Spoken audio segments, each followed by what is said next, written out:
मौसम बरसात अपनी खूबसूरतियों और जायकेदार फलों के साथ ख़त्म हो चुका था। दरख्तों के पत्ते तेजी से गिर रहे थे और सर्दियों की आमद थी। एक अमरूद के दरख्त पर एक नन्ही सी चिड़िया ने घोंसला बनाया हुआ था।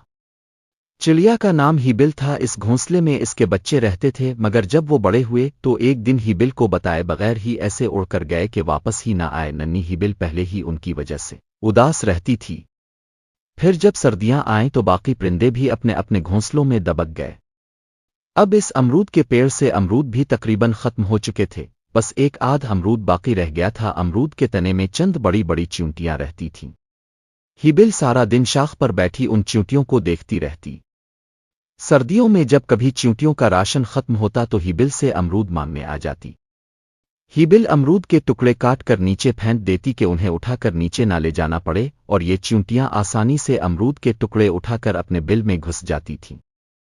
हीबिल की चंद बड़ी चींटियों से दोस्ती थी। इसकी दोस्तों में जैनी, कैनी, मैनी शामिल थीं। गुज़िश्ता कई दिनों से बहुत सर्दी पड़ रही थी। हीबिल को कोई परिंदा नजर न आता था।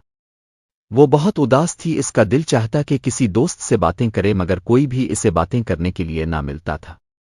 इसने सोचा चिल्लू, जैनी, कैनी और मैनी से मिलती हूं, उनसे बात करती हूं तो तबीयत खुश हो जाएगी।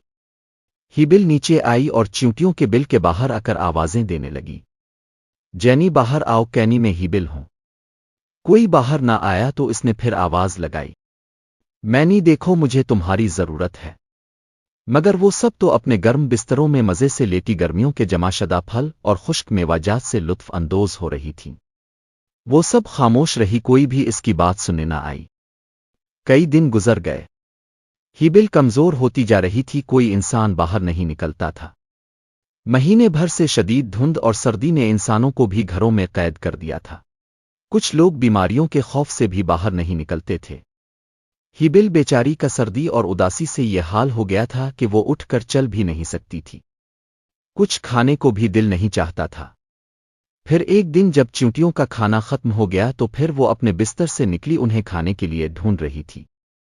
मगर बाहर तूफानी बारिश से हर तरफ पानी जमा हो गया था। यहां तक कि पानी चींटियों के बिल में भी घुस आया और उन सब का खाना भी खराब हो गया था।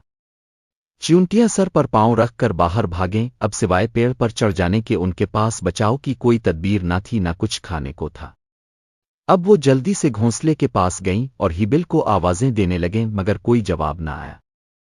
जैनी ने आगे बढ़कर देखा, क्योंकि हीबिल मर चुकी थी। उसके पास चंद टुकड़े अमरूद के वैसे ही पड़े हुए थे। फिर उन्हें ख्याल आया कि शायद इस दिन हीबिल उनके लिए खाना लाई हो, मगर उन्होंने गर्म बिस्तर से उठकर हीबिल की बात सुनना ही गवारा न किया था। अब वो सब रो रही थीं। बाकी सारी चींटियां भी पेड़ पर चढ़ रही थीं, क्योंकि नीचे सारा पानी था। अब आसमान पर बादल गिरजे तो फिर बारिश होने लगी। सब ने मिलकर हीबिल के घोंसले में पनाह ली।